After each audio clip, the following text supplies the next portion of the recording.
Agropecuária, Instituto Federal do Pará do Campos Breves. Vamos começar aí a nossa segunda aula. Essa vocês logo vão ver um pouquinho mais hardcore, um pouquinho mais pesada que a primeira. Vamos lá, vamos logo para.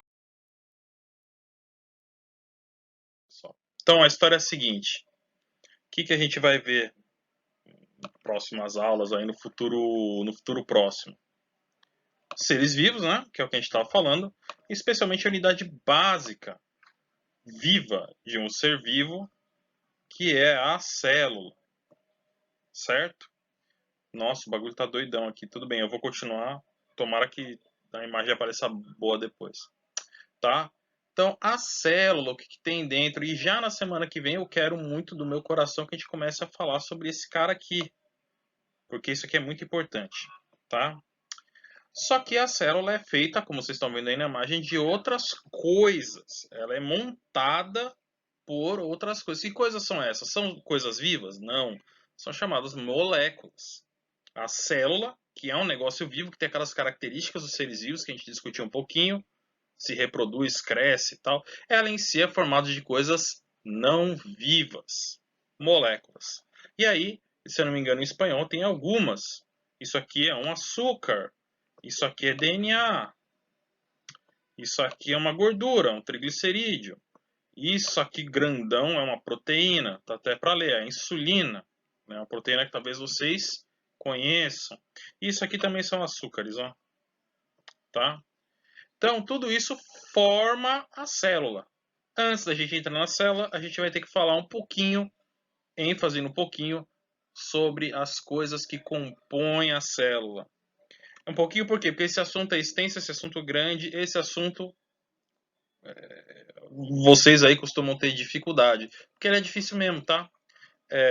Então, a gente vai dar uma resumida sobre esses principais caras aqui, tá? E é isso, né? Vamos lá então, para depois falar sobre as células. Então, isso aqui eu vou falar rapidamente. A gente já viu que os seres vivos são formados principalmente por esses elementos aqui, os CHOMPs. Carbono, hidrogênio, oxigênio, nitrogênio, fósforo e enxofre. 98% de você são só esses 6 elementos químicos. Como eles se organizam? Assim, ó. Do H e do O, né, H2O, 70 a 80%, um pouquinho menos se você é mais velho, né, de água. O resto é uma coisinha chamada proteína, que a gente vai falar na nossa aula no MIT. Lipídios, açúcares, ácidos nucleicos e outras coisas mais. Tá? A maioria das coisas é água. Depois de água, o mais importante é proteínas. Isso para um animal, isso para um ser humano, tá? Não é muito diferente numa bactéria, como a gente vai ver no próximo slide, não nesse. Basicamente, o que tem aí no meio? Água, que a gente viu. Sais minerais, que era aquele outros, né? Então, sódio, potássio, magnésio, manganês, zinco, são coisas que tem em você e em mim em quantidades muito pequenininhas. Agora, tanto a água quanto os sais minerais, né, os sais inorgânicos, eles são o que a gente chama de substâncias inorgânicas. Tem na gente e tem coisas, vamos dizer assim, não vivas também.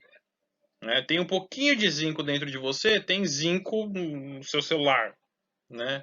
Tem um pouquinho de cálcio dentro de você, tem cálcio na pedra que está na rua. Tá? A água é a mesma coisa, tem água em você, tem água no mar. Né? Esse é um tipo de molécula que tem na gente. O outro tipo, que a gente vai focar mais, são as moléculas orgânicas. O que são moléculas orgânicas? Primeiro, elas estão presentes eminentemente nos seres vivos. Tem molécula orgânica? Tem, a gente vai ver que tem fora dos seres vivos. Eminentemente nos seres vivos e são produzidas por seres vivos. E a base dessa molécula é ligações de carbono com carbono e carbono com hidrogênio. Elas formam redes, elas formam uma molécula geralmente grande, né? Feita só de um carbono ligado no outro, ligado no outro, ligado no outro, que pode se ramificar, formando uma molécula zona de carbono. como essa, tá? Então, moléculas inorgânicas tendem a ser pequenininhas, não são muito versáteis, vamos dizer assim. E isso aqui é uma molécula orgânica. Ó, veja, todo esse Czinho aqui é átomos de carbono que se ligam de forma covalente uns nos outros, tá? Formando aí uma cadeia de carbono. Poderia se ramificar, poderia ter um carbono para cá, que junta com outros, enfim, formar uma coisa ainda maior. E fora carbono, o que a gente mais tem aí é hidrogênio e tem um pouquinho de oxigênio. Pode aparecer nitrogênio, podem aparecer outras coisas, mas basicamente carbono e hidrogênio é o que mais tem. Isso é uma molécula orgânica e essas moléculas, por elas serem tão diferentonas, a gente vai ver algumas delas hoje, elas vão ganhar esse destaque. Elas são algumas das maiores responsáveis pela possibilidade dos seres vivos. A gente mencionou isso na última aula, né? Antes de surgirem seres vivos, tem que surgir esse tipo de molécula aí. Isso aí já não é fácil de acontecer, né? Então a gente viu que esse tipo de molécula pode ter surgido na Terra primitiva e a gente, né, o ser humano, a biologia hoje não consegue entender seres vivos sem ter isso aqui, ó, sem ter moléculas orgânicas, tá? Por quê? Por causa das coisas que elas fazem. E a gente vai ver algumas dessas coisas. Legal? Beleza, né? Então, ligações químicas covalentes formam uma molécula grandona com uma estrutura definida, tá? E aqui, bactéria, né? A gente vê a composição química de um ser humano, a bactéria não é muito diferente do ser humano, se a gente for analisar a composição química, tá, pessoal? 70% de água, 30% de outras coisas, que nem o ser humano. E dentro dessas outras coisas, proteína tá em inglês, tá? Mas proteins é proteína, viu? É fácil. Açúcares, polissacarídeos, DNA, RNA, né? Isso tudo moléculas orgânicas, tá? Fosfolipídio, molécula orgânica, e isso aqui são outras moléculas inorgânicas, que são íons. Tá? Quimicamente, o ser humano e a bactéria não muda muita coisa. Se fosse uma planta, mudaria um pouquinho aí, teria muito mais açúcares do que proteínas. Mas basicamente é isso. O que mais tem é água e depois são os compostos orgânicos. É a segunda coisa que mais tem. Beleza? Então, é sobre esses caras que a gente vai falar. Hoje, agora, aqui eu gostaria de falar com vocês rapidinho sobre os carboidratos e os lipídios, tá? No dia da nossa aula na terça-feira, se tudo der certo, a gente fala sobre as proteínas, que são todas elas o que? Substâncias orgânicas, né? E ácidos nucleicos, que é o DNA e o RNA, a gente vai falar mais pra frente, e vitaminas a gente vai falar um pouquinho mais pra frente, tá? Mas basicamente todos esses caras, substâncias orgânicas, feitos basicamente de carbono e hidrogênio com outras coisas, moléculas grandes e ramificadas formadas com ligações covalentes, tá? Vamos lá então começar a falar dos carboidratos. Carboidrato, mesma coisa de hidrato de carbono, glicídio, também chamado de açúcares. Mas, primeiro, nem todo carboidrato é doce, né? Açúcar a gente associa muito a açúcar ser doce, né? Então esse nome não é muito legal de chamar de açúcares. Ainda assim, se você vê alguém falando nesse contexto, né, de bioquímica, um açúcar insolúvel ou um açúcar complexo, tá falando que não tá falando nada de ser doce, não tá falando que é um negócio que vai adoçar seu café. Tá falando muito provavelmente que se trata apenas de uma molécula que a gente chama de carboidrato, tá? Os carboidratos, eles são essas moléculas que tem uma bem aqui. Eles têm algumas características especiais. Eles são formados por carbono, hidrogênio e oxigênio. Daí o nome dele, né? Carbo de carbono e hidrogênio e oxigênio, fórmula da água H2O, é quase como se fosse carbono com água, carboidrato, hidro, água, né? A fórmula básica deles é essa, CnH2O N. Não quero me estender muito, mas o que isso quer dizer? Tu substitui o N por um número, tá? Por exemplo, essa fórmula aqui, ó, que é a da glicose, a fórmula desse composto é C6 tem 6 carbonos. H12, você multiplica aqui, né, o Nzinho, H12O6. Pode contar, deixa eu contar também para ver se eu não errei não. Se é esse açúcar mesmo que eu estou falando. 1, 2, 3, 4, 5, 6. Tá certo, tá? Então, essa é a fórmula básica. Né? Você multiplica, você coloca o N aqui no lugar e aqui você tem que multiplicar aqui no... Como são... Tem o dobro de hidrogênio. Tá? Se fosse 7, seria C7H14O7. Tá? É a fórmula básica dos carboidratos mais simples. Tá? E qual é a dos carboidratos? Qual é a dos açúcares? Qual é a dos glicídios? Energia. São fontes de energia. A gente quebra esses caras, a gente queima esses caras, a gente quebra eles em pedaços menores. Quando a gente quebra isso, isso libera energia e o nosso corpo consegue usar essa energia para a gente se manter vivo, para fazer tudo que a gente precisa fazer, né, para se manter vivo. Lembram da última aula que a gente falou um pouquinho sobre processos energéticos? Né? Os organismos eles têm que queimar energia e para fazer isso eles usam eminentemente, principalmente e basicamente os açúcares, tá? Os carboidratos. Eles queimam o carboidrato, quebram o carboidrato e a partir daí produzem energia. A diferença, a gente viu na última aula, é que alguns organismos conseguem produzir o próprio carboidrato, planta, por exemplo, e outros organismos, por exemplo, não consegue produzir o próprio carboidrato. Tem que comer para quebrar isso aqui para fazer energia. Essa é a principal função, não é a única, nós vamos ver, tá? Bom, os carboidratos eles vão se classificar em 3 tipos diferentes: monossacarídeos, disacarídeos e polissacarídeos. E pelo nome dá para a gente adivinhar mais ou menos qual é a de cada um. Mono quer dizer um, né? Tem o monossacarídeo e o estereossacarídeo, não, é o disacarídeo, né? Oligosacarídeo. É um só. São açúcares compostos por uma única unidade, são os mais simples. Os outros sacarídeos vão ser compostos por monossacarídeos o quê? Juntos, ligados quimicamente uns aos outros. Então, um disacarídeo, ele vai ser um monossacarídeo ligado. A gente vai ver ele no próximo slide, mas isso aqui, ó, ploing, pronto, virou um disacarídeo, virou uma sacarose.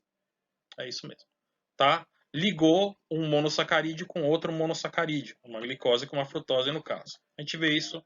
Mas como não está ligado aqui, eu que inventei isso aqui que está ligado, está sozinho, cada um desses caras é um monossacarídeo. Tá? Glicose, ele é importante porque é a fonte básica de energia. Geralmente a gente queima a glicose, frutose também um pouquinho a gente usa. E outros açúcares a gente converte em glicose para poder queimar. A gente transforma em glicose para poder queimar. Né? Ribose e desoxirribose vão estar presentes no RNA e no DNA, respectivamente. Todos esses caras, como são uma única unidade, são monossacarídeos. E, falando rapidamente, não é tão importante isso para nós agora, a gente pode classificar esses monossacarídeos de acordo com o número de carbono que eles têm. A glicose e a frutose, por terem 6 carbonos cada uma, são chamadas de hexoses. Tá? E sim, eles têm esse formatinho redondo. O carbono, eles adquirem essa configuração.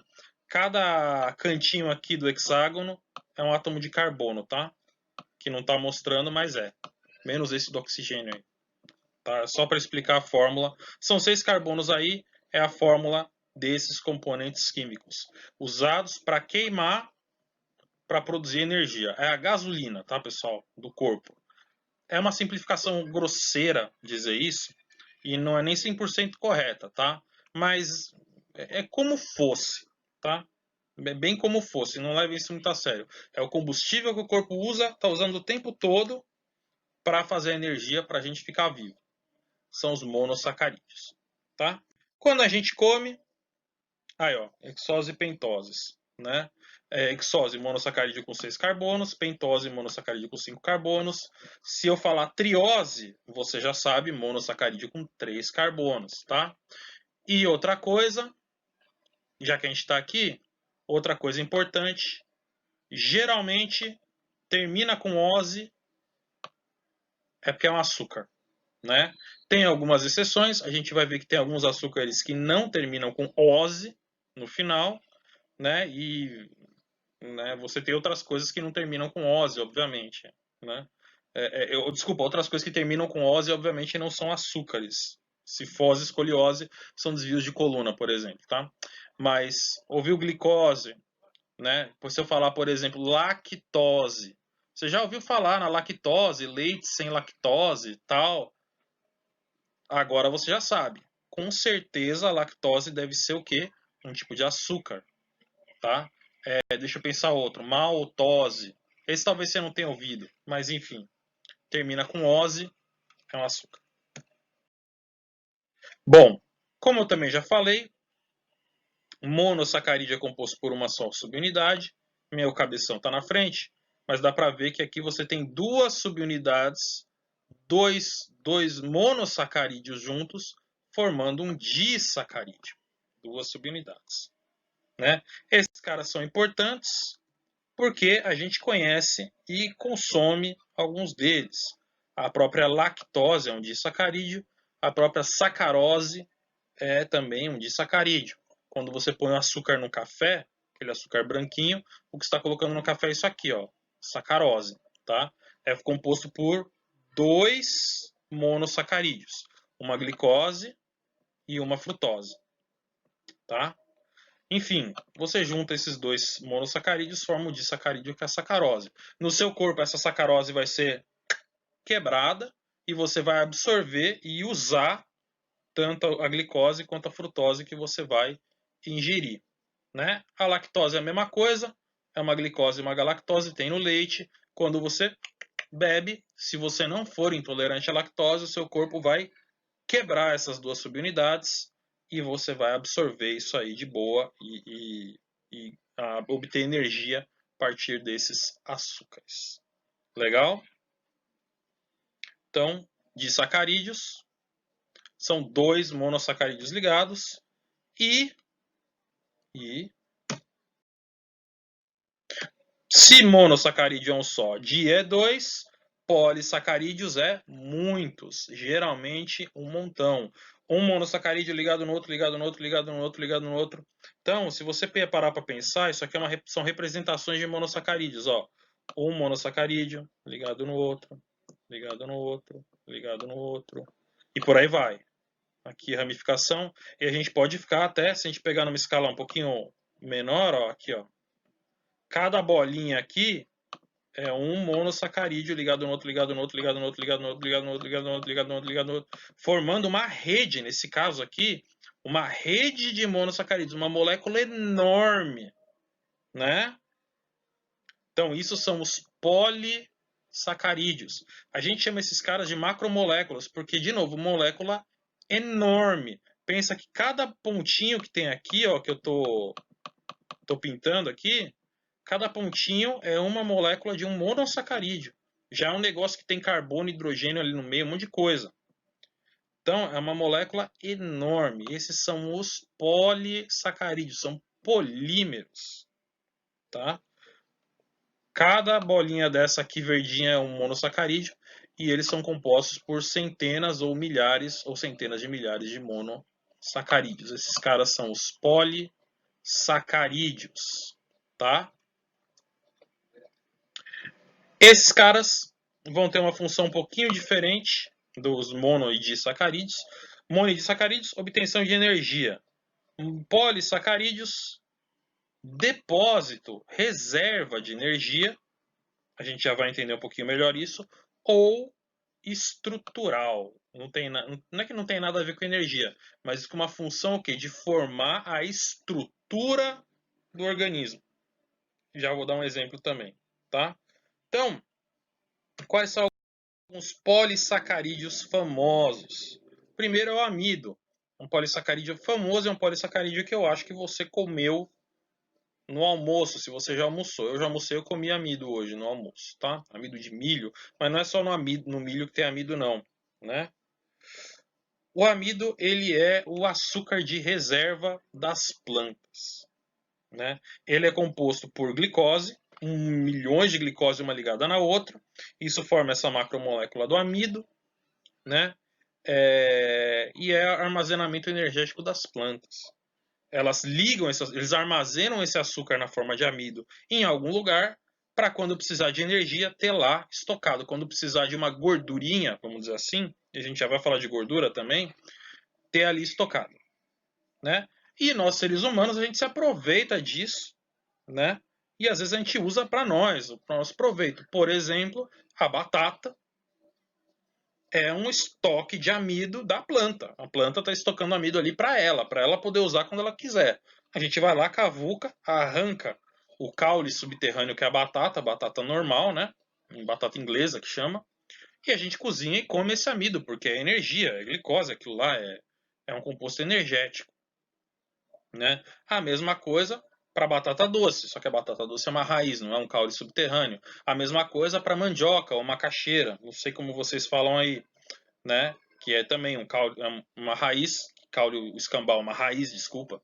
Mandioca é uma raiz e obviamente subterrânea, se é uma raiz, né? Todos esses alimentos são na verdade reserva de amido da planta que ela guarda para ela, que ela não quer ninguém comendo. A gente que vai lá e come, né? Porque é gostoso, né? A gente cozinha e come. É amido, é um açúcar de reserva. A planta pega essa glicose, monta essa molécula zona e faz essa reserva aí. Quando a gente come arroz, trigo, a gente também está comendo eminentemente amido, né? É uma fonte de alimento legal para nós e é a reserva da planta, né? Então aqui os grãos de amido nas células das plantas, o marronzinho são os grãos de amido, as bolinhas que vocês estão vendo são células vegetais. Se tudo der certo, vocês vão se acostumar com essas imagens, né?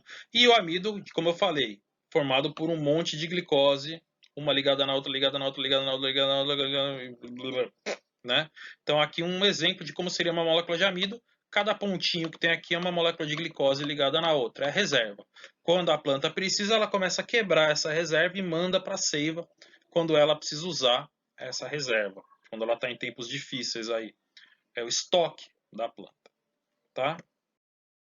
Bom, celulose também é um polissacarídeo. Também tem aonde? Nas plantas. Esse aqui é fácil porque termina com ose. Então logo dá pra gente pensar que é um açúcar. Amido por algum motivo não termina com ose, né?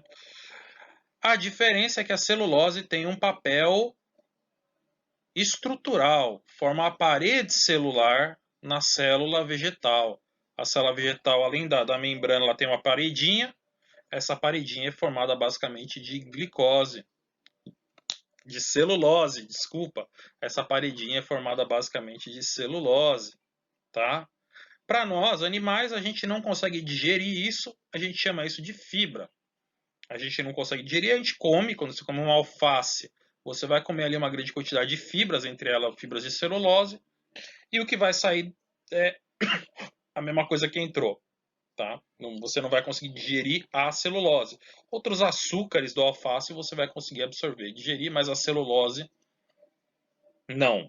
É o caso do ser humano, não é o caso de outros animais, principalmente bichos que, que comem planta para viver, que só comem planta, boi, vaca, coelho, etc. E esses bichos a gente vai ver, eles têm lá suas estratégias, que a gente vai falar, tá escrito aí, a gente vai falar, eu tô querendo ser breve na minha aula, tá?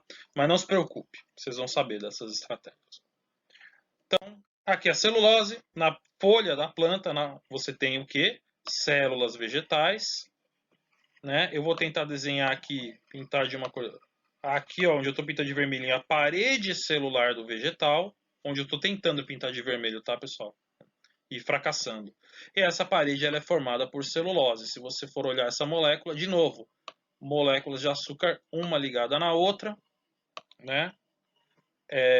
Moléculas de açúcares, de glicose também, só que ligadas de um jeito que é muito rígido, ligadas de um jeito que fica muito estável, ligadas de um jeito que é difícil você quebrar, né? E aí fica aquela coisa fibrosa, aquela coisa dura, não é qualquer organismo que consegue digerir. É a celulose. Qual é o papel da celulose? É estrutural. A parede celular do vegetal é feita de celulose. Não é energético. Ninguém usa isso aí para obter energia, só o bichinho que for comer, mas aí é problema dele, tá?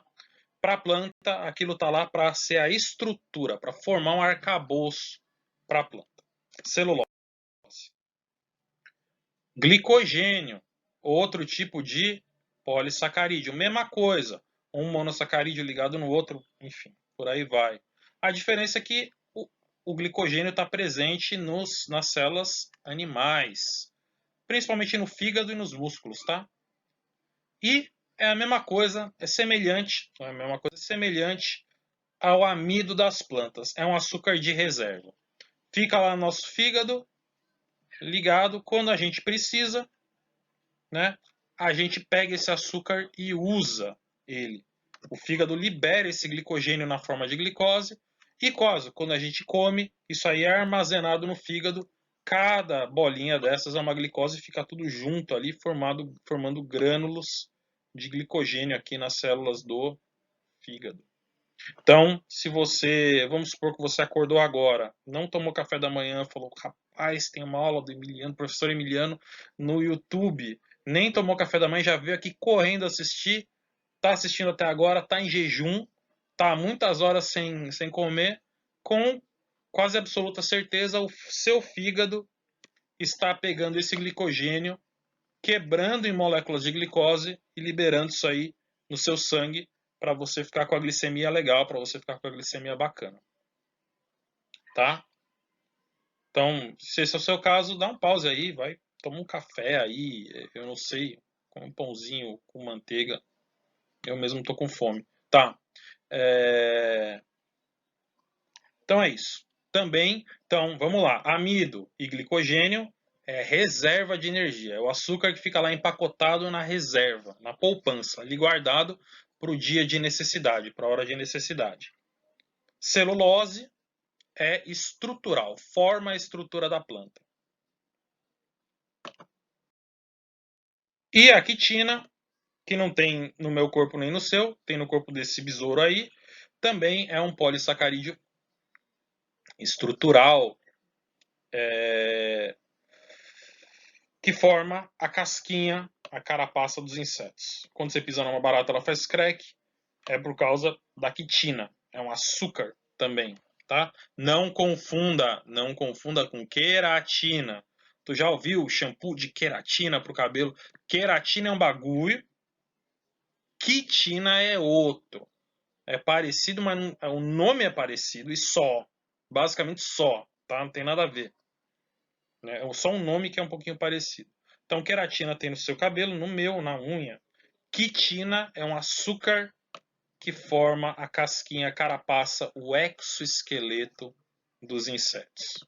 Legal? E também é um polissacarídeo. Do mesmo jeito que a celulose tem uma função estrutural e é insolúvel. Forma a estrutura, forma a casca do inseto. Tá lá, é um negócio. O inseto não vai usar isso para comer energia. Vai usar para proteger o animal. Né? Legal, pessoal? Então,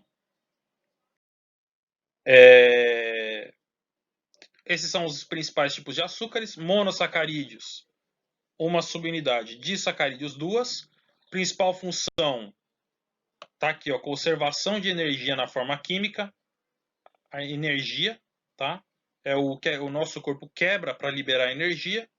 E polissacarídeos têm outras funções aí correlatas, que são muitos monossacarídeos ligados, tá? Deu para ver então porque que os açúcares são importantes, né? Não só pelos polissacarídeos, celulose e escambau, mas isso aqui, ó, energia. Né? A principal combustível do nosso corpo são os açúcares, que a gente tem que comer e as plantas têm que produzir. Né? Mas a gente chegou a ver nas formas de metabolismo, desde as que primeiro surgiram até hoje, usam a glicose para viver. Então, por isso que os carboidratos são, se eu fosse resumir, é por isso que eles são importantes. Tá? Só para a gente ver aqui, né? Então aqui, isso aqui é a fórmula da glicose, isso aqui é a respiração aeróbia, a quebra da glicose com oxigênio, produzindo gás carbônico e água e energia, que a gente está fazendo nesse exato momento nas nossas células. E aqui em cima é a fotossíntese, que produz a glicose que a planta vai usar para viver a partir de gás carbônico e água. Tive que falar um pouquinho disso na última aula. Vamos falar de novo, tá, pessoal? Então, carboidratos são importantes por conta disso aí. Legal?